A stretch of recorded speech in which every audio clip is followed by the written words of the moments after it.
al electrocardiograma en el paciente con trastornos de conciencia. Cuando tenemos alguna alteración de conciencia, por supuesto que tendremos que hacer un diagnóstico diferencial si el origen es un trastorno cardíaco, una taquiarritmia, una bradyarritmia. Hay un fondo neurológico, una hemorragia cerebral, un trastorno inflamatorio cerebral, una inflamación de las meninges, etc. Trastornos metabólicos, especialmente trastornos electrolíticos, ácido básicos, y siempre considerar un efecto secundario de un medicamento, de un tóxico, consumo de tricíclicos, cocaína, etc. Posiblemente la situación más dramática es cuando el paciente lo hemos recibido en paro cardíaco, hemos encontrado que es un ritmo desfibrilable, hacemos la cardioversión y viene el punto de indagar qué lo llevó a esta situación. Por ejemplo, este paciente es un joven de 35 años quien, jugando fútbol, perdió el conocimiento, lo llevan a urgencias, lo encuentran en este ritmo desfibrilable, hay la descarga y el paciente sale a este electrocardiograma que nos obliga a pensar cuál fue la causa que lo llevó a esta fibrilación ventricular. Y nos encontramos con un electrocardiograma donde podemos identificar qué fue lo que pasó con este paciente, porque encontramos en V1 una R mayor que una onda S, encontramos un PD corto, pero donde vemos más claramente la explicación del fenómeno es en V3, donde vemos una P con un PD muy corto y un comienzo lento del complejo QRS. Este joven tiene una preexcitación, tiene entonces un Wolff-Parkinson-White y muy probablemente pasó por una arritmia como esta para llegar a la fibrilación ventricular. ¿Recuerdan este patrón? Este patrón, el de una taquicardia con RR variable, muy rápida, momentos con frecuencias superiores a 300. Este paciente con un AS anómalo hace una fibrilación auricular, una fibrilación preexcitada con una frecuencia cardíaca muy alta, desarrolla una fibrilación ventricular y es un paciente que si no se le hace una ablación vuelve a tener una pérdida de conocimiento y una muerte como la que acabó de lograrse abortar y que este paciente pues hizo un paro cardíaco y se logró hacer una reanimación. O este joven también de 35 años que estaba trotando y experimenta una pérdida de conocimiento, es llevado a urgencias, se le encuentra con una fibrilación ventricular y se le logra reanimar. Es un joven deportista. Ha tenido de pronto episodios de palpitaciones previamente, pero no tan serias como esta pérdida de conocimiento. En este caso, lo entramos a ritmo sinusal y no se nos puede pasar por alto buscarle una explicación de qué pasó con este paciente. Nos llama la atención unos cambios de repolarización muy importantes, una S en D1, unas T negativas en 2, 3 ABF, pero lo más importante, para un joven de 35 años, con estas T tan profundas negativas en B1 hasta B6, y observamos juiciosamente junto con esas T negativas esta onda tan especial que de pronto nos recuerdan haberla oído, es una onda épsilon. Con esos cambios, la pérdida de conocimiento, la fibrilación ventricular, la presencia de estas T negativas en B2, B3, B4 y la presencia de la onda épsilon, hacemos el diagnóstico de displasia ritmogénica del ventrículo derecho.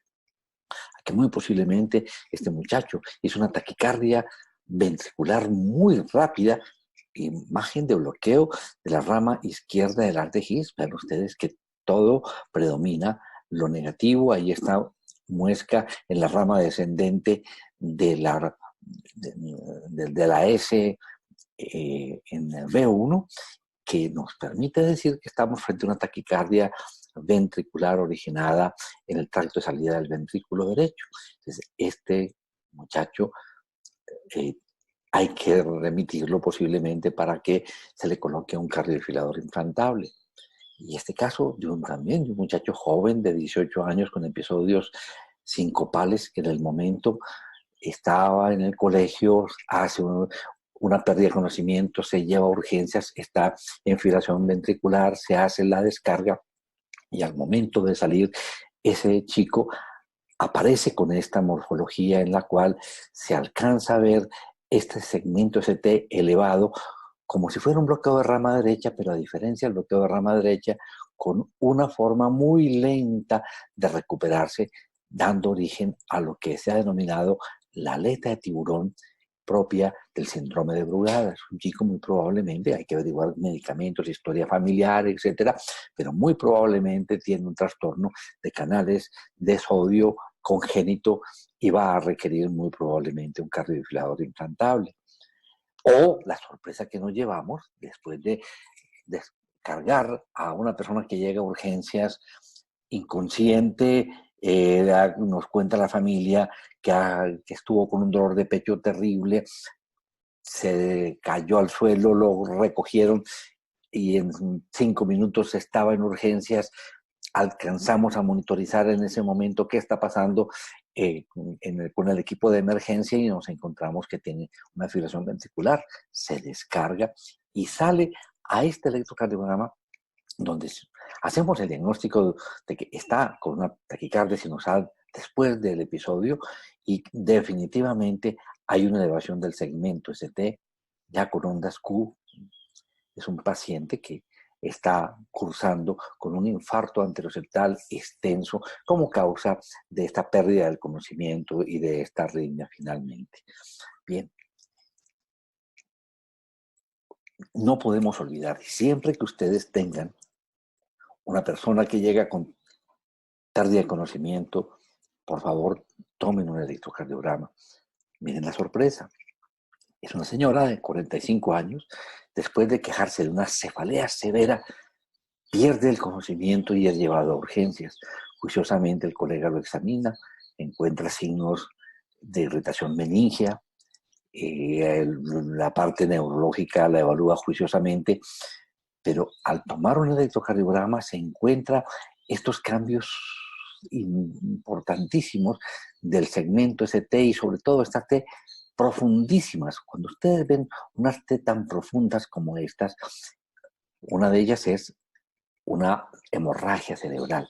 Es el primer diagnóstico a tener en cuenta en esta paciente. No se puede descartar un compromiso de tipo cardíaco, isquémico o otro trastorno de tipo electrolítico muy importante.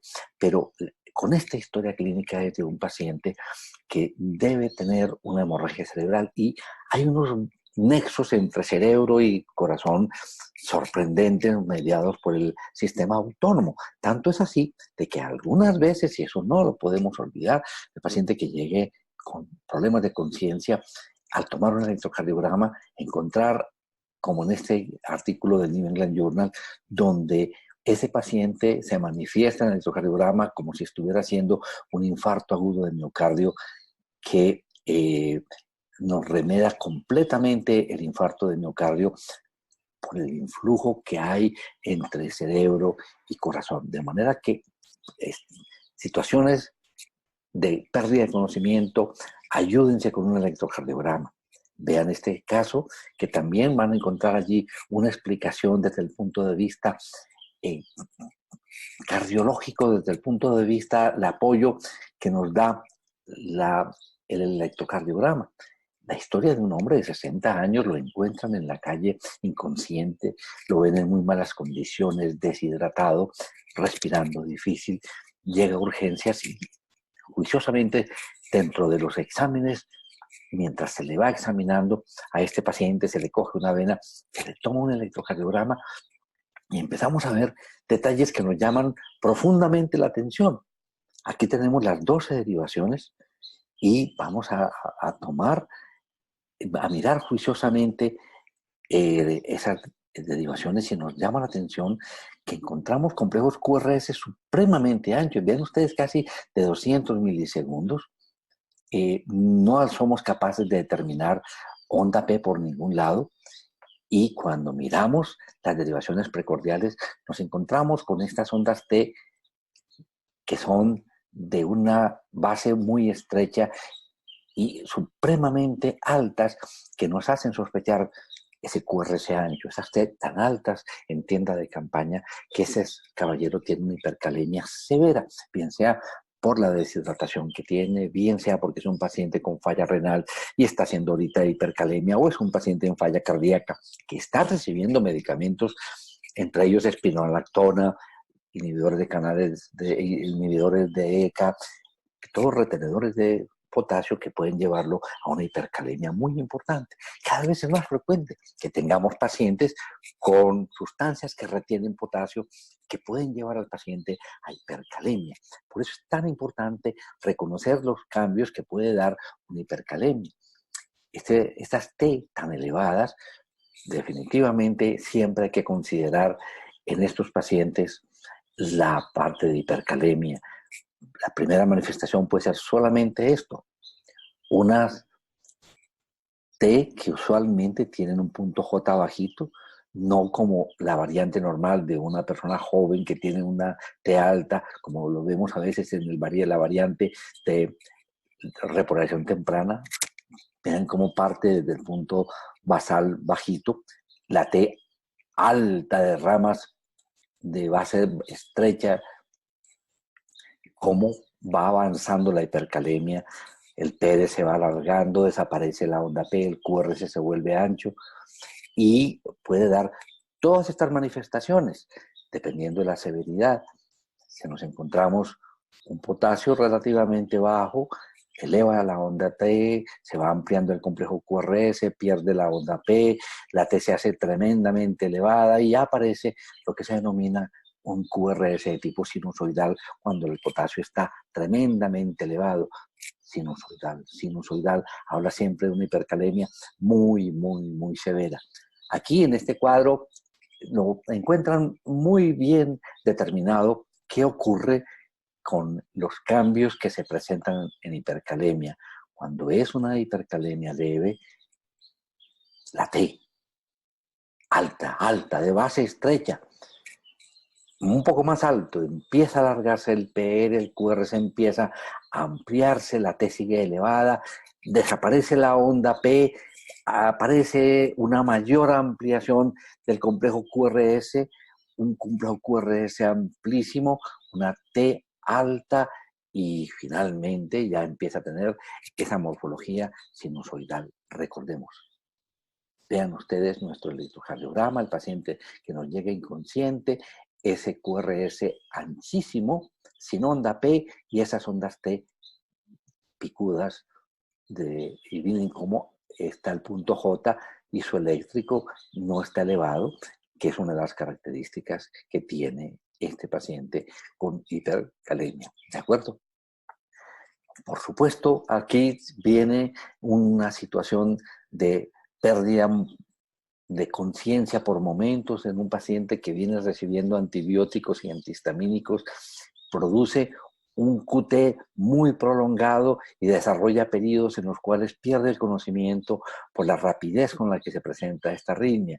Vemos cómo se ve un complejo QRS ancho, RR irregular, pero lo más interesante es el cambio que tiene en el eje de la taquicardia. Entonces, este eje de la taquicardia variable nos dice que estamos frente a una torsade de Pointes originada en este QT larguísimo que tiene ese paciente, muy probablemente facilitado por la combinación de un aminoglicósido más un antihistamínico que puede provocar un QT largo y llevar a la muerte súbita, a la muerte a un paciente por una torsade de Pointes como la que vemos aquí.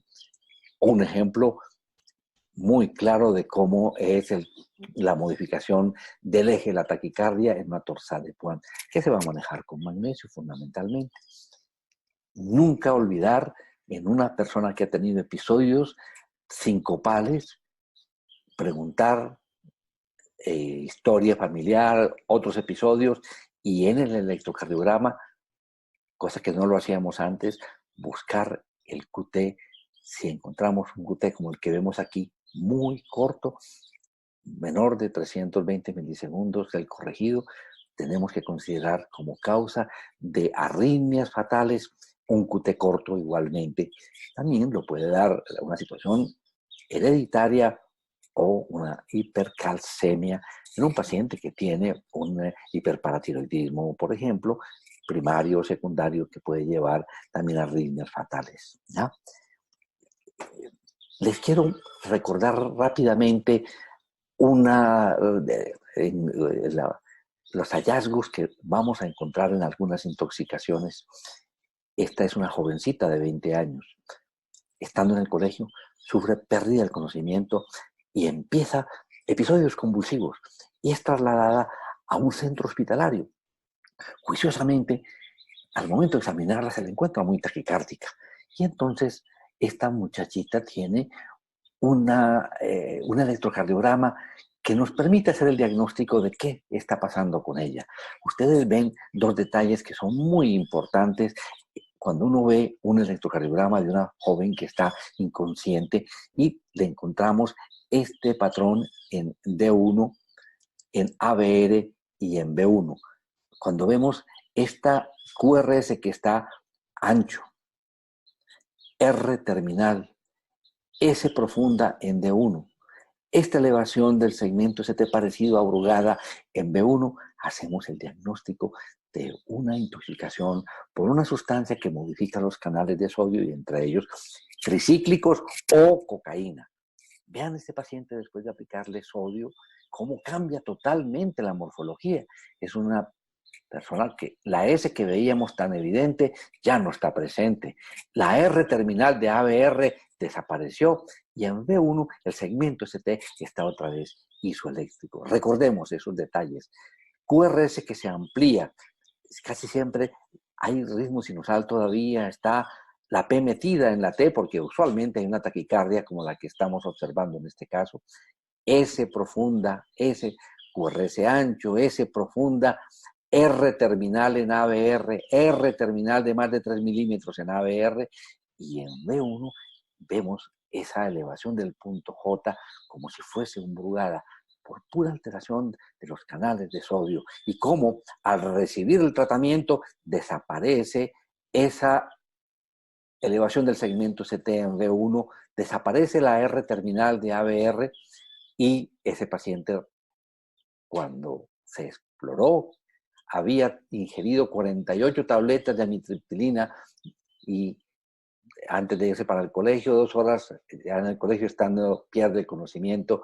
Se le hizo un estudio toxicológico y se encontró tanto la parte de sustancias de ADT y también presencia de cocaína. De manera que esta chica, al reembolsarle con el sodio, evolucionó satisfactoriamente. Aquí está la explicación de lo que ocurre. Se modifican los canales de sodio, es más lenta la pendiente, se hace el QRS ancho, aparece esa R terminal de ABR ancha, tan característica, y los cambios que vemos también del segmento ST en B1. Un ejemplo diferente. Vean, ritmo sinusal. Aquí está metidita la P. No hay que hacerle ninguna cardioversión a estos pacientes. Este paciente entra en ritmo sinusal. Ustedes ven aquí metidita la P en la rama descendente de la T.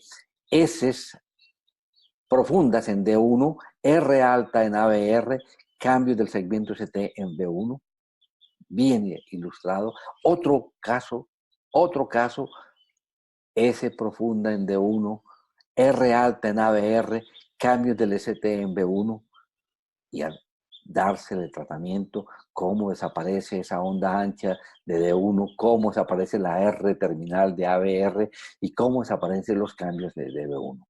Para terminar, este es un paciente que estuvo en rumba el día anterior, ingresa por confusión mental y se le toma este electrocardiograma y ven ustedes aquí los elementos que nos permiten decir lo más probable que este caballero haya consumido cocaína o pues un tricíclico también es posible.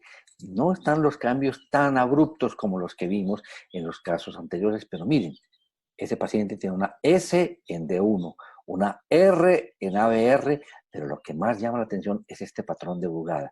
Muchas veces no aparece todo lo que vimos en la intoxicación por tricíclicos, sino este patrón de Brugada que llamamos una fenocopia de Brugada por la alteración de los canales de sodio originados por la cocaína. Espero que hagan los ejercicios. Todos los van a resolver apropiadamente si han visto esta discusión que hemos hecho y luego la posibilidad de que resuelvan todas las preguntas de 30 casos clínicos, ustedes mismos se demuestren que han tenido la oportunidad de afianzar sus conocimientos en electrocardiografía y se le pueda dar una certificación a sus competencias y hasta la próxima. Muchas gracias por la compañía.